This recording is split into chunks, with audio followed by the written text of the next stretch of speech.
ई प्यार के जखम हा केहू खास के दिहल हा।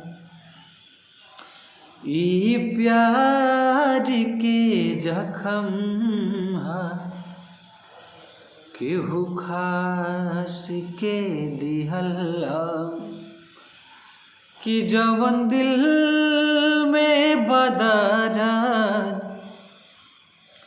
जवन दिल में बदरा विश्वास के दिहले हा। ई प्यार के जखम हा केहू खास के दिहल हा। ई प्यार के जखम हा केहू खास के दिहल हा। नमस्ते, प्रणाम। मैं आप सबका बेटा, आप सबका भाई, भोजपुरी गायक प्रकाश रंजन सबको प्रणाम करता हूँ।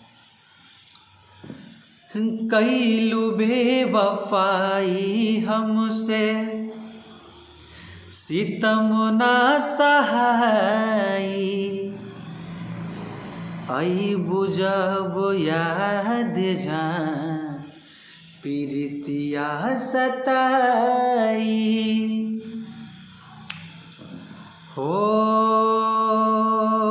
कईलू बेवफाई हमसे सितम ना सहाई। आई बुझब याद जान पीरितिया सताई। ई धोखा जीवन में केहू आस के दिहल हा। ई धोखा जीवन में केहू आस के दिहल हा। कि जवन दिल में बदरा, कि जवन दिल में बदरा विश्वास के दिहले हा।